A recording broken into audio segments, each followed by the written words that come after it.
ಕೊನೆಗೂ ಫಿಕ್ಸ್ ಆಯ್ತು ರಚ್ಚು ಮದುವೆ. ಹೌದು ಸ್ನೇಹಿತರೆ, ಒಂದು ರಚಿತಾ ರಾಮ್ರವರು ಮದುವೆಗೆ ಸಜ್ಜಾಗಿದ್ದಾರೆ.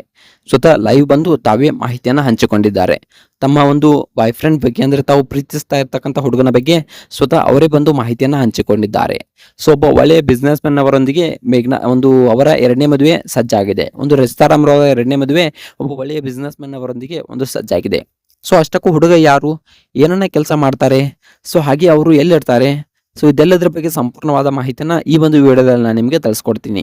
ಅದಕ್ಕೂ ಮೊದಲು ನೀವು ನಮ್ಮ ಚಾನಲ್ಗೆ ಹೊಸಬರಾಗಿದ್ದರೆ, ನೀವೇನೋ ನಮ್ಮ ಚಾನಲ್ಗೆ ಸಬ್ಸ್ಕ್ರೈಬ್ ಮಾಡಿಲ್ಲ ಅಂದರೆ ಈ ಕೂಡಲೇ ಸಬ್ಸ್ಕ್ರೈಬ್ ಮಾಡಿ.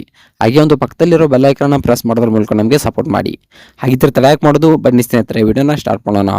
ಇನ್ನು ಮೊಟ್ಟ ಮೊದಲನೇದಾಗಿ ನೋಡ್ಬೇಕಪ್ಪ ಅಂತಂದರೆ, ರಚಿತಾ ರಾಮ್ರವರ ಮದುವೆ ಯಾವಾಗ ಅಂತಕ್ಕಂಥದ್ದು ಹಲವರ ಒಂದು ಕ್ವೆಶನ್ ಆಗಿತ್ತು. ಸೊ ಮೊಟ್ಟ ಮೊದಲನೇದಾಗಿ ಕನ್ನಡ ಇಂಡಸ್ಟ್ರಿ ಅಂತ ಬಂದರೆ ಒಂದು ರಚಿತಾ ರಾಮ್ರವರು ಆಗಿರ್ಬೋದು.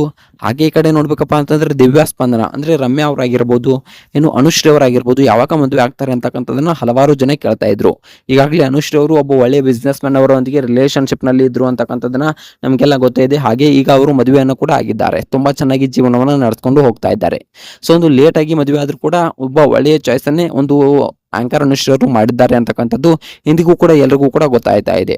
ಸೊ ಇಷ್ಟೊಂದು ತಡವನ್ನ ಯಾಕೆ ಮಾಡಿದ್ರು ಅನ್ನೋದು ಎಲ್ಲರ ಒಂದು ಕ್ವೆಶನ್. ಆದ್ರೆ ಒಬ್ಬ ಒಳ್ಳೆಯ ಒಂದು ಹುಡುಗನನ್ನ ಚಾಯ್ಸ್ ಮಾಡಿದ್ದಾರೆ ಅಂತಕ್ಕಂಥದ್ದು ತುಂಬಾ ಖುಷಿ ಆಗುತ್ತೆ ಅನ್ನೋದನ್ನ ಅವರೇ ಹೇಳ್ಕೊಂಡಿದ್ದಾರೆ. ಇನ್ನು ನೋಡ್ಬೇಕಪ್ಪ ಅಂತಂದ್ರೆ ದಿವ್ಯಾ ಸ್ಪಂದನ ಅಂದ್ರೆ ರಮ್ಯಾ ಅವರು ಈಗಾಗಲೇ ಮದುವೆನ ಆಗೋದಿಲ್ಲ ಅಂತಕ್ಕಂಥ ಸುದ್ದಿಗಳು ಕೂಡ ತುಂಬಾ ಒಂದು ಕೇಳಿ ಬರ್ತಾ ಇವೆ. ಇನ್ನು ರಚಿತಾ ರಾಮ್ರವರ ಬಗ್ಗೆ ತುಂಬಾನೇ ಒಂದು ಕ್ವೆಶನ್ಗಳು ಇದ್ವು. ರಚಿತಾ ರಾಮ್ರವರು ಯಾವಾಗ ಮದುವೆ ಆಗ್ತಾರೆ, ಯಾಕೆ ಇಷ್ಟೊಂದು ತಡವನ್ನ ಮಾಡ್ತಾ ಇದ್ದಾರೆ ಮದುವೆಗೆ ಅನ್ನೋದನ್ನ. ಸೊ ಈಗಲೇ ಒಂದು ರಚಿತಾ ರಾಮ್ರವರು ಒಂದು ಲೈವ್ ಬಂದ್ಬಿಟ್ಟು ತಮ್ಮ ಮದುವೆ ಬಗ್ಗೆ ಸಂಪೂರ್ಣವಾದ ಮಾಹಿತಿಯನ್ನು ಹಂಚಿಕೊಂಡಿದ್ದಾರೆ. ನಾನು ಮದುವೆಯನ್ನ ಆಗ್ತಾ ಇದ್ದೀನಿ ಅನ್ನೋ ಮಾತನ್ನ ಲೈವ್ ನಲ್ಲಿ ಬಂದ್ಬಿಟ್ಟು ಹೇಳ್ಕೊಂಡಿದ್ದಾರೆ. ನಾನು ಒಬ್ಬ ಹುಡುಗನನ್ನ ಪ್ರೀತಿಸ್ತಾ ಇದ್ದೇನೆ, ಅವನನ್ನ ಮದುವೆ ಆಗ್ತಾ ಇದ್ದೇನೆ ಅನ್ನೋ ಮಾತನ್ನ ಕೂಡ ಒಂದು ಲೈವ್ ನಲ್ಲಿ ಹೇಳ್ಕೊಂಡಿದ್ದಾರೆ. ಆ ಹುಡುಗ ಯಾರು ಅನ್ನೋದನ್ನ ನೋಡ್ಕೊಂಡು ಬರೋಣ ಬನ್ನಿ. ಇನ್ನು ಮೊಟ್ಟ ಮೊದಲನೇದಾಗಿ ರಚಿತಾ ರಾಮ್ರವರು ಏನೇ ಮಾಡಿದ್ರು ಕೂಡ ಒಂದು ದರ್ಶನ್ ರವರ ಹೆಸರನ್ನ ಅಲ್ಲಿ ತೆಗೆದುಕೊಳ್ಳೋದು ಕಾಮನ್. ಸೊ ಯಾಕಪ್ಪ ಅಂತಂದ್ರೆ ದರ್ಶನ್ ರವರು ಇಷ್ಟೊಂದರ ಮಟ್ಟಿಗೆ ನಾನು ಬೆಳೆದಿರೋದೇ ದರ್ಶನ್ ಅವರಿಂದ. ಸೊ ಒಂದು ಬೆಳೆದು ಬಂದ ಹಾದಿಯನ್ನು ನಾನು ಯಾವತ್ತೂ ಮರೆಯೋದಿಲ್ಲ.